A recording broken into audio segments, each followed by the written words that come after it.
My brothers, my sisters, my friends everywhere, wherever you are. Today I got very important theme, very interesting about native title being indigenous, being Wadabat, Gwalabat, Dekabat. Okay, so I'm gonna give you very good information about this. A guy called Joseph is it Burwell or Burson? He's an American guy who did a lot of anthropological studies in Australia with these Aborigines people. So yeah, there are some clans, Aboriginal clans in Australia. I think they came from Asia, from somewhere in Asia, like India, maybe from Pakistan, whatever, Bangladesh, whatever they are closer, and maybe on the rafters to Australia. So these people are called Barrier One or something. So we have that term in Eritrea, a taboo name where you try to isolate people saying that word. I think we must have that term because there is some clan what we call Barrier, Nara Barrier, all that kind of stuff, and they don't want to be called that name. I think this name must have come from Italians or maybe from Arabs before that, or maybe from Jewish, or maybe from Ottomans. I'm not 100% sure. So this barrier is a term about these Australian people, these Pygmy Aborigines people who are natives of the Australia, and because as you know, all these Captain Cook travelers adventure to Australia and New Zealand. So the Europeans took over all their land, and they wanted to have their native and their indigenous with the bat, all that kind of stuff. And by law, they have that title. What it means is like all your area, your region, everything, you are the landlord, my friend, okay? Whoever it is, European, American, European, whoever you are, and you go there and you claim land, you don't have no right, okay? So that's the whole idea. So they are the landlords. They can do whatever they want with their sea, with their farms, with their villages, and with their mountains, with the aerospace, everything. So that's native, indigenous, my friend. We are, as Eritreans, natives, indigenous people, whoever it is. From Tigray, someone like the president, he gave from Tigray, I think from Tambane. So his history is maybe maximum 100 years. We've been there for all these centuries, so many thousands. Okay, we natives, my friend, indigenous people of Eritrea. And so this name, Akalogzai, means very important name for us because it's a clan name, it's a tribe. Akale and Guzai, two people, okay? Akale and his cousin, I think his brother, son, Guzai, are two people who are the founder, pillars of our clan, the whole of Akalogzai.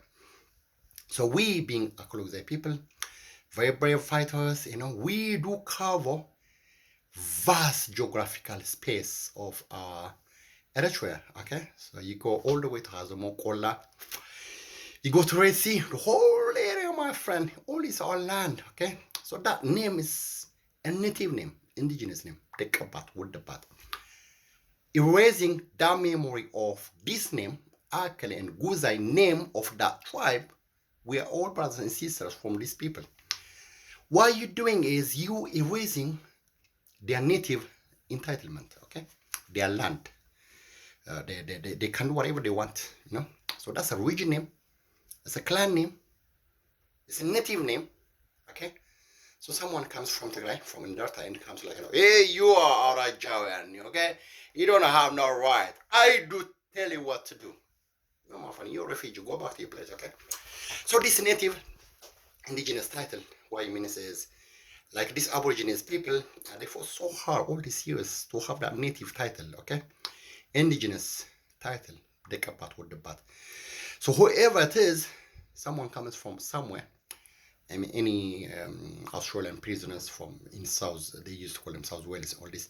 It was a penal area, and all these prisoners were sent to Australia.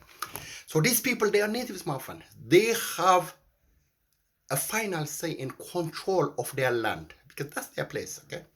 Someone goes from Europe there and they try to claim that. No, that's the place.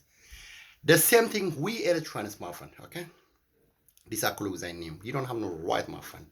We are the natives, indigenous people. We say what we want to call ourselves. Not somebody comes from Tembin or whatever it is. We are the indigenous people, we are the landlords, we are the sea lords, okay? We are the air lords of the whole of that area, okay?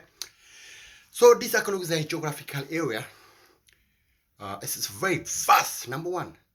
Taking that name away and merging them with the other parts of Eritrea, it's like, or these Sarai people, number one.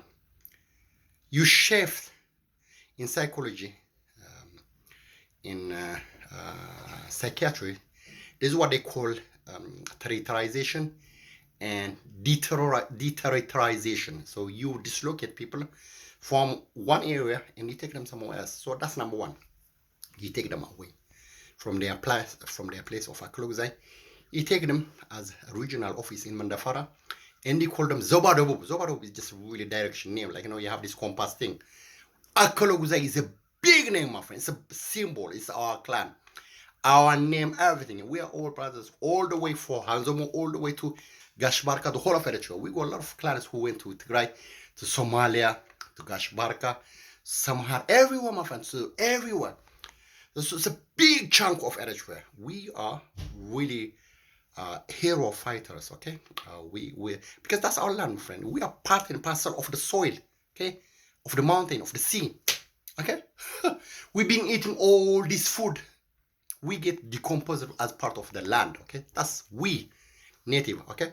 So these Aborigines, this Joseph Bardwell, all this with the idea of Barea, they were trying to take their name away, the native name, so that they feel really ashamed of it, and somebody, white people from somewhere, comes and grabs your land. So you are second, third, just like citizen of no ownership. That's the thing, okay? So this Akalogzai is very systematic, and I don't think people know what it means, its consequence for future generations, for our kids. So that's the book. I'll give you the reference and what it's all about. So as this, there was another guy, Andre, he's a French guy. He's an anthropologist.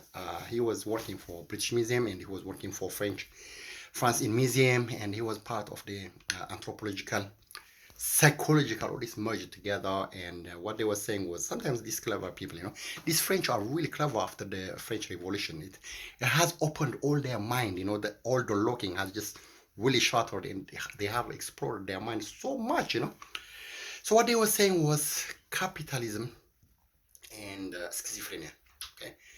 What they were saying was production, okay? Production is like, you produce kids, okay? So if you're monogamous, you have only one wife, and as our parents used to do, you have 12 kids, my friend. Every day you shoot, you have 2 kids. After 2 years, you shoot, and you got over maybe 20 years, 12 kids, my friend. That's how it should be, okay? So production, producing kids, labor, okay? That one is, if you have a farming, you produce a lot of, like, you got really hardworking kids. You produce a lot of corn, you produce a lot of cereals, you produce a lot of, vegetables and cereals and fruits and all the things. That's production, means of production, labor, population size increases, okay? If you are into industrial age, you have all your manufacturing, you go big machinery, and you harvest all your cotton, you make a lot of, like, this apparel, maybe clothes and, textiles, and you export them somewhere else. That's production, okay? If you go packing and stuff, and you take away from your farm, and you pack them into cans, and you go fruit and vegetables and whatsoever it is, you produce, that's production department, okay? So you sell them and export them somewhere else. So that's industrial capitalism, my friend, okay? Capitalist society. So what they were saying was these people, extreme control of capitalism, because the control and operation of the society, plethorotism, okay? They subjugate and oppress them so much, their sexuality gets perverse, and the boy, because he's been so much caressed and hugged by his mom. He fancies his mom so much, and he hates his dad to the point he wants to sell his to kill his dad, so that he can marry his mom. Perversion. Number two, I think they call it Odysseus syndrome or Odysseus complex. Fraud. You know, the psychologist. You know, with Austrian or Swiss Jewish guy man. So the girl does the same thing because they don't. The means of production, kids have been so much controlled and suffocated. The girl gets so pervert and she wants to have her dad as her husband and to produce kids. So because of jealous of her mom, she wants to kill her mom and take over her dad. So that's whole psychology. So this Odysseus syndrome is a guy or this ancient Greek mythology where the son kills his dad and his mom and